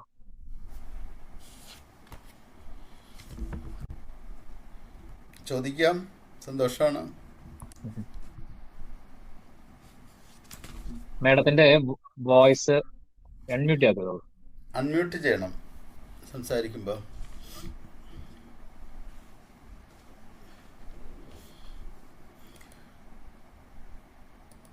അൺമ്യൂട്ടായിപ്പോ. ഓക്കെ. നമസ്തേ. ചോദിച്ചോളൂ, എന്തായാലും കുഴപ്പമില്ല. എന്റെ ചോദ്യങ്ങളൊക്കെ വിഡ്ഢിത്തരങ്ങളായിരിക്കും കേട്ടോ. വിഡ്ഢിത്തരത്തിൽ നിന്നാണ് ഏറ്റവും നല്ല ഉത്തരങ്ങൾ വരാം.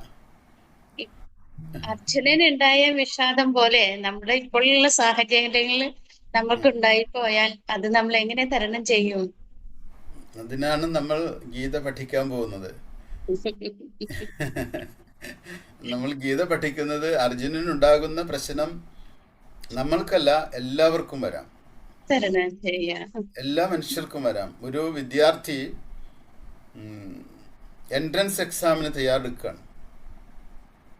ആ കുട്ടിക്ക് ലക്ഷക്കണക്കിന് രൂപ പഠനത്തിനായിട്ട് ചിലവായിട്ടുണ്ട്. പല കാലങ്ങളായിട്ട് പഠിച്ചിട്ടുള്ളതാണ്. അച്ഛനമ്മമാരുടെ പ്രതീക്ഷ വളരെ വലുതാണ്. ഈ കുട്ടിക്ക് അതറിയാം. എക്സാമിനേഷന് വേണ്ടിയിട്ട് തയ്യാറെടുത്തുകൊണ്ട് ക്ലാസ് റൂമിൽ ചെന്ന് ആ പേപ്പർ കിട്ടി, ചോദ്യപേപ്പർ കിട്ടി. അതിലേക്ക് നോക്കിയപ്പോൾ ആദ്യത്തെ 3-4 ക്വസ്റ്റ്യൻ തന്നെ ഒന്നും അറിയാത്തതാണ്. പെട്ടെന്ന് തന്നെ ഒരു ബ്ലാങ്ക് ഔട്ട്, ഓർമ്മ നശിക്കുന്നു, പെട്ടെന്ന് ഓർമ്മ ഇല്ലാതാകുന്നു ആ കുട്ടിക്ക്. എന്ത് പറ്റും? ഇമോഷണലായിട്ട് ആ കുട്ടി വളരെ തകർന്നിരിക്കുന്നു. കാരണം ഈ എക്സാം തനിക്ക് ജയിക്കാൻ കഴിയില്ല എന്നുള്ള ഒരു നിഷേധാത്മകമായ മനോഭാവം കുട്ടിക്ക് വരാം. ഇതൊക്കെ എല്ലാവർക്കും വരാം. ഒരു ഡോക്ടർക്ക് വരാം, ഒരു അഡ്വക്കേറ്റിന് വരാം, ഒരു മന്ത്രിക്ക് വരാം, ഒരു സിനിമാ നടന് വരാം, ഇനി ഒരു വീട്ടമ്മയ്ക്ക് വരാം. ഒരു വീട്ടിലൊന്നും ഇല്ലാതിരിക്കുന്ന സമയത്ത് 2-3 അതിഥികൾ കയറി വരുന്നാൽ തന്നെ നമ്മൾ ആ കൺഫ്യൂസ്ഡ് ആകും, ആകെ പ്രശ്നമാകും. നമുക്ക് ഈ പ്രശ്നത്തെ ഹാൻഡിൽ ചെയ്യാനായിട്ട് നമ്മുടെ ഇമോഷനെ നമുക്ക് എങ്ങനെ കൈകാര്യം ചെയ്യാൻ നമുക്ക് അറിഞ്ഞുകൂടാ പല സന്ദർഭങ്ങളിലും. അപ്പോൾ നമുക്ക് വൈകാരിക പക്വത എന്ന് പറയുന്നത്, ഇമോഷണൽ മെച്യൂരിറ്റി, ഇമോഷണൽ IQ എന്ന് പറയുന്നത് ഭഗവത്ഗീത നൽകുന്ന ഏറ്റവും വലിയ പാഠമാണ്. നമുക്ക് എങ്ങനെ വൈകാരികമായിട്ട് നമ്മളെ ബാലൻസിൽ കൊണ്ടുപോകാൻ കഴിയുക എന്നുള്ളതാണ് ഭഗവത്ഗീതയുടെ പാഠങ്ങളിൽ ഏറ്റവും പ്രധാനപ്പെട്ടത്. ജീവിതത്തെ എങ്ങനെ സമീപിക്കണമെന്നും ഏത് പ്രതിസന്ധിയിലും സമഭാവത്തിൽ പ്രതികരിക്കുവാനും സമഭാവത്തിൽ നിലകൊള്ളാനായിട്ടുള്ള പാഠങ്ങൾ ഭഗവത്ഗീത ഭഗവാനിലൂടെ നമുക്ക് തരുന്നുണ്ട്. അത് പഠിച്ചാൽ മാത്രമേ, അത് പഠിക്കുക എന്ന് പറഞ്ഞു കഴിഞ്ഞാൽ ജീവിതമാക്കി മാറ്റണം. അതിനെ വെറും ഒരു തിയറി മാത്രമായിട്ട് പഠിച്ചാൽ പോരാ. അതുകൊണ്ട് ഈ പഠനം ഒരു സാധനയാണ്, ഒരു പ്രാക്ടീസാക്കി മാറ്റണം. അതിനെ കാലക്രമത്തിൽ ഒരു ദിവസം കൊണ്ട് 2 ദിവസം കൊണ്ടോ ഗീത പഠിക്കില്ല. എത്രയോ കാലം, ദീർഘകാലത്തെ പഠനം ആവശ്യമുണ്ട്. ഇനിയുള്ള ജീവിതം അതിനു വേണ്ടിയിട്ട് ഉപയോഗിക്കാം എന്ന് വിചാരിക്കണം. എങ്കിൽ നമുക്ക് അത് പറ്റും. നമസ്തേ.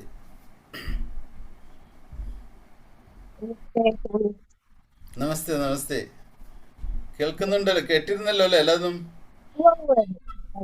ഓക്കെ. അപ്പോൾ ഇതൊരു നല്ല ഉദ്യമമാണത്. ചോദ്യങ്ങൾ ഉണ്ടെങ്കിൽ ചോദിക്കാം. ഇപ്പോ എല്ലാ കാലത്തും ഉണ്ടായിട്ടുണ്ടല്ലോ ഈ അസുരന്മാര് രാക്ഷസന്മാര് അങ്ങനെ എല്ലാ ഗുണങ്ങളും ഉള്ളത് എല്ലാ കാലത്തും ഉണ്ടായിട്ടുണ്ട്. ഇപ്പൊ ഇത്ര പ്രാധാന്യം ഈ കാലത്ത് വന്നത് എന്തുകൊണ്ടാണ്? അസുരന്മാരും രാക്ഷസന്മാരും എന്നൊക്കെ പറയുന്നത് നമ്മളിൽ തന്നെയാണ്, വേറെ ഒരിടത്തും അല്ലത്. ഈ അസുരൻ എന്ന് പറയുന്നതും രാക്ഷസൻ എന്ന് പറയുന്നതും ഒക്കെ നമ്മുടെ വ്യക്തിത്വത്തിൻ്റെ ചില പ്രത്യേകതകളാണ്. ആസുരീയത, ഇരുട്ട് കൂടുന്നതാണ് ആസുരീയത. സുരന്മാർ എന്ന് പറഞ്ഞാൽ ദേവന്മാരെന്ന് പറയുമ്പോൾ സൂര്യ ശബ്ദം ഉണ്ടായിരിക്കുന്നത് വെളിച്ചം എന്ന ശബ്ദത്തിൽ നിന്നാണ്. സൂര്യ. അസുര്യ നാമത്തെ ലോകാഹ അന്ധേന തമസ്സാവൃതാഹ എന്നൊക്കെ ഈശവാസവിനിഷത്തിൽ മന്ത്രമൊക്കെ ഉണ്ട്. അപ്പോൾ സൂര്യൻ എന്ന വാക്കിന് വെളിച്ചം എന്നാണ്. അസുര്യ എന്ന് പറഞ്ഞ് ഇരുട്ടെന്നർത്ഥം. നമ്മളിലെ ഇരുണ്ട ശക്തികളുണ്ട് കുറേ എണ്ണം. അത് കാമം, ക്രോധം, ലോഭം, മോഹം, മതം, മാത്സര്യം, ഇതൊക്കെ ശക്തമായി കഴിഞ്ഞാൽ അവർ അസുരനാണ്. ആ അസുരന് എല്ലായിടത്തും ഉണ്ട്, എല്ലായിടത്തും അസുരന്മാരുണ്ട്, നമ്മളിലും ഉണ്ട് ഇതൊക്കെ. അപ്പം അതിനെ ശുദ്ധീകരിക്കുക എന്നുള്ളതാണ് ഭഗവത്ഗീത നൽകുന്ന ആദ്യത്തെ പാഠം. നമ്മളെ ദേഷ്യം കുറയ്ക്കണം. എങ്ങനെ കുറയ്ക്കാം? ദേഷ്യം എവിടുന്നാണ് വരുന്നതെന്ന് ആദ്യം പഠിക്കണം. ദേഷ്യം വരുന്നേതാ? എവിടുന്ന? കാമത്തിൽ നിന്നാണ് ദേഷ്യം വരുന്നത്, ആഗ്രഹത്തിൽ നിന്നാണ്. ഇന്നത് വേണം എന്നുള്ള ശാഠ്യങ്ങൾ നമുക്കുണ്ടാകുമ്പോൾ നമുക്ക് ദേഷ്യം വരാൻ സാധ്യതയുള്ള ഒരാളാണ്. നിങ്ങൾക്ക് ദേഷ്യം വരുമെന്നറിയണമെങ്കിൽ നിങ്ങളൊരു കാര്യം ആഗ്രഹിച്ചിട്ട് അത് കിട്ടിയില്ലെങ്കിൽ നിങ്ങൾ എങ്ങനെ പ്രതികരിക്കുന്നു എന്നതിൻ്റെ അടിസ്ഥാനത്തിലാണ് ഒരു വ്യക്തിക്ക് ദേഷ്യം വരുമെന്ന് മനസ്സിലാക്കേണ്ടത്. അപ്പോൾ നമ്മൾ കിട്ടിയില്ലെങ്കിലും കുഴപ്പമൊന്നുമില്ല, കാരണം ഈശ്വര നിശ്ചയം എന്തത് കിട്ടും. അങ്ങനെ വിചാരിക്കുമ്പോൾ കുറച്ചും കൂടി ലൈറ്റാകാൻ നമുക്ക് പറ്റും. ഈശ്വര നിശ്ചയം എന്താണോ അത് നമുക്ക് കിട്ടും. ഈശ്വര നിശ്ചയം അല്ലാത്ത കൊണ്ടായിരിക്കും നമുക്കത് കിട്ടാതെ പോയത്. ആഗ്രഹിച്ചാൽ തെറ്റൊന്നുമില്ല, പക്ഷെ അത് കിട്ടണമെന്ന് ശാഠ്യം പിടിക്കരുത്. അത് വേണമെന്നും അതുകൊണ്ട് എൻ്റെ ജീവിതം തൃപ്തിയാകുള്ളൂ എന്നൊക്കെയുള്ള ശാഠ്യങ്ങൾ ഉള്ള വ്യക്തി ക്രുദ്ധനാകാനും സാധ്യത കൂടുതലാണ്. കിട്ടാതെ വരുമ്പോൾ അടുത്തുള്ളവനെ ആക്രമിക്കുവാനും കൊല്ലാനൊക്കെ നമുക്ക് തോന്നും ചിലപ്പോൾ. അങ്ങനെയൊക്കെയുള്ള മനോഭാവങ്ങളാണ് ആസുരീയത എന്ന് പറയുന്നത്. അപ്പോൾ അതൊക്കെ രാക്ഷസന്മാരാണ്. രാക്ഷസ ശബ്ദത്തിന് രജസ് വർദ്ധിച്ചവരാണ് രാക്ഷസന്മാർ. സത്വഗുണം, തമോ ഗുണം, രജോ ഗുണം, ഈ 3 ഗുണങ്ങൾ പ്രകൃതിയുടേതാണ്. ഈ 3 ഗുണങ്ങളും നമ്മളിലുണ്ട്. നമ്മൾ ഭഗവത്ഗീത പഠിക്കുമ്പോൾ സത്വഗുണം വർദ്ധിക്കുകയും നമുക്ക് സമാധാനത്തോടെ പ്രതികരിക്കാനും സമാധാനത്തോടെ ജീവിതത്തെ കാണാനും കഴിയും. അതിലൂടെ നമ്മൾ കുറച്ചുകൂടിയും ദൈവികമായ തലത്തിലേക്ക് വളരുന്നതായിരിക്കും. നമ്മളുടെ അസുരനെ നമ്മൾ നിഹനിച്ച് ദൈവികതയിലേക്ക് വളരുകയാണ്. ഇരുട്ടിനെ മറികടന്ന് നമ്മൾ വെളിച്ചത്തിലേക്ക് കടക്കുകയാണ്. അപ്പോൾ പുരാണങ്ങളിൽ കാണുന്ന ഈ കഥാപാത്രങ്ങളൊക്കെ എന്ന് പറയുന്നത് ഈ കഥാപാത്രങ്ങളിലൂടെ വലിയ തത്വത്തെയും ആശയത്തെയും അവർ ആവിഷ്കരിക്കുകയായിരുന്നു. പുരാണ ഋഷികൾ സാധാരണക്കാർക്ക് മനസ്സിലാകാൻ വേണ്ടിയിട്ട്. ഇന്നിപ്പോൾ സാധാരണക്കാർക്ക് കുറച്ചൊക്കെ ബുദ്ധിവികാസം ഉണ്ടായിട്ടുണ്ട്, കാര്യങ്ങളൊക്കെ മനസ്സിലാക്കാൻ പ്രാപ്തിയുള്ളത് കൊണ്ട് ഇപ്പോൾ വിശദീകരിക്കുമ്പോൾ കാര്യങ്ങൾ മനസ്സിലാകുന്നുണ്ട്. ശരിയാണല്ലോ, അസുരന്മാരും എന്നൊക്കെ പറയുന്നത്, രാക്ഷസന്മാരെന്നൊക്കെ പറയുന്ന ഒരു പ്രത്യേക ആളുകളാണല്ല, നമ്മളൊക്കെ തന്നെയാണ്. നമ്മളിലൊക്കെ ഉണ്ട് ഇവരൊക്കെ. അത് നമ്മളൊന്ന് പ്രകോപിപ്പിച്ച് കഴിഞ്ഞാൽ നമുക്ക് ഇവരൊക്കെ പുറത്തു വരും കുറച്ച് കഴിഞ്ഞാൽ, ഈ ആളുകളൊക്കെ. അപ്പം അതുകൊണ്ട് അങ്ങനെയൊക്കെ മനസ്സിലാക്കുകയാണെങ്കിൽ ഭഗവത്ഗീത അത് നമുക്ക് നല്ല കാര്യങ്ങൾ പറഞ്ഞു തരും കുറച്ച് കഴിഞ്ഞാൽ മുന്നോട്ട് പോകുമ്പോൾ. നമസ്തേ. നമസ്തേ ഗീതാമ്മ. നമസ്തേ. അപ്പോൾ ഇനി എന്തെങ്കിലും ഉണ്ടോ? ഇങ്ങനെയൊക്കെയാണ് ചോദ്യങ്ങൾ വരുന്നത്. അതെ, ചോദ്യങ്ങൾ. ഈ ഒരു വ്യക്തി അവന്റെ വികാരങ്ങളെ നിയന്ത്രിക്കുക എന്ന് പറയുന്നത്, അപ്പൊ വികാരങ്ങൾ എന്ന് പറയുമ്പോൾ ദേഷ്യം ഒരു വികാരമാണ്, സന്തോഷം ഒരു വികാരമാണ്. അത് നിയന്ത്രിക്കുക എന്ന് പറയുന്നത് ഒരു മെക്കാനിക്കൽ വർക്കായിട്ട് മാറുമോ നമ്മുടെ ലൈഫിൽ? നമ്മൾ തന്നെ നമ്മളെ സ്വയം നിയന്ത്രിക്കുക എന്ന് പറയുമ്പോൾ അവസ്ഥ, അതിൽ സന്തോഷം കണ്ടെത്താൻ പറ്റുമോ? ഏത് വികാരം ആയിക്കോട്ടെ. എല്ലാ വികാരങ്ങളും ഓരോരുത്തരുടെ ധർമ്മത്തിനനുസരിച്ച് പ്രവർത്തിപ്പിക്കുക എന്നുള്ളതാണ് ഭഗവത്ഗീത പഠിപ്പിക്കുന്നത്. ധർമ്മമുണ്ട്, ധർമ്മം എന്തെന്ന് മനസ്സിലാക്കിയിട്ട് ആ ധർമ്മത്തിനനുസൃതമാക്കുക എന്നുള്ളതാണ്. ഇപ്പം ധർമ്മത്തിന് അനുസൃതമായിട്ടുള്ള ആഗ്രഹങ്ങൾ നിലനിർത്തുന്ന തെറ്റില്ല. ഓരോരുത്തർ ഒട്ടും ആഗ്രഹിക്കാതിരിക്കലല്ല, ധർമ്മത്തിനനുസൃതമായിട്ട് ആഗ്രഹിക്കുക. അപ്പോൾ ധർമ്മത്തിന് അനുസൃതമായിട്ട് നമുക്ക് ദേഷ്യം വേണമെങ്കിൽ ഒരു ഗുരു ശിഷ്യനോട് ദേഷ്യപ്പെട്ടു. അപ്പോൾ ഗുരു ദേഷ്യപ്പെടാൻ പാടുണ്ടോ എന്ന് ചോദിച്ചു കഴിഞ്ഞാൽ ആ ഗുരു ദേഷ്യപ്പെട്ടത് ബോധപൂർവമാണ്. ആ ദേഷ്യം എന്ന വികാരത്തെ ശിഷ്യനിൽ ഒരു പരിവർത്തനം ഉണ്ടാക്കാൻ സഹായിക്കുമെന്ന് ഗുരുവിനറിയാം. അതുകൊണ്ട് ആ ഗുരു ദേഷ്യം എന്ന ഭാവത്തെ പ്രകടിപ്പിക്കുക ബോധപൂർവം. ബോധപൂർവം എന്ന് പറഞ്ഞാൽ എന്താണ് ബോധപൂർവം? ബോധപൂർവം എന്ന് വെച്ചാൽ അറിഞ്ഞുകൊണ്ട്, അറിവ് വേണം അതിന്. യാന്ത്രികമായിട്ട് ഏത് വികാരങ്ങൾ വരുന്നുവോ അതൊക്കെ നമുക്ക് ദോഷമാണ്. അറിയാതെ ദേഷ്യം വരാം, അറിയാതെ ഒരാളെ തല്ല. ദേഷ്യം അതൊരു പ്രതികരണമായിട്ട് മാറും ദേഷ്യം.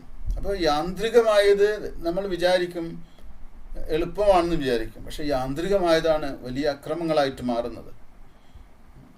ഒരാൾ കയ്യിൽ ഒരു വാക്കത്തിയുമായിട്ട് നടന്നു പോകുന്ന സമയത്ത് അയാളോട് എന്തോ അസഭ്യമായൊരു വാക്ക് അടുത്തുള്ളവർ പറഞ്ഞു. പെട്ടെന്ന് അയാൾക്ക് ദേഷ്യം വന്നു. അയാൾ വാക്കത്തി കൊണ്ട് ആൾ വെട്ടി, മറ്റാൾ മരിച്ചു. ഇയാളെ ജയിലിൽ കൊണ്ടുപോയി. അപ്പോൾ അദ്ദേഹം പറഞ്ഞു, എനിക്ക് അവനെ കൊല്ലണമെന്നില്ലായിരുന്നു, പക്ഷെ പെട്ടെന്ന് അങ്ങനെ ചെയ്തു പോയി. അപ്പോൾ നമ്മൾ എന്തെങ്കിലും പ്രതികരിക്കുന്നതിന് മുമ്പ്, ശക്തമായ പ്രതികരണങ്ങൾ വരുന്നതിന് മുമ്പ് ഒരു 3 പ്രാവശ്യമെങ്കിലും ഒരു ബ്രീത്തിങ് എടുക്കുന്ന നന്നായിരിക്കും. അല്ല 10 വരെ എണ്ണീട്ട് പ്രതികരിക്കുക. അപ്പോഴേക്കും കാര്യങ്ങളിൽ ഗതി മാറിയിട്ടുണ്ടാക്കുക. അപ്പോൾ ഇമ്പൾസീവ് ആക്ഷനിൽ നിന്ന് കോൺഷ്യസ് ആക്ഷനിലേക്ക് വരണം. ഇമ്പൾസീവ് ആക്ഷൻ എന്ന് പറഞ്ഞു കഴിഞ്ഞാൽ യാന്ത്രികമായിട്ടുള്ളതാണ്, പെട്ടെന്ന് വരുന്നതാണ്. കോൺഷ്യസ് എന്ന് പറഞ്ഞു കഴിഞ്ഞാൽ നമ്മൾ ബോധപൂർവം വേണോ വേണ്ടോ എന്ന് തീരുമാനിക്കുക, ആവശ്യമാണോ പ്രതികരണം. അതുകൊണ്ട് ബോധപൂർവം നമ്മൾ പ്രവർത്തിക്കുന്നതാണ് ശരിയായിട്ടുള്ള രീതി.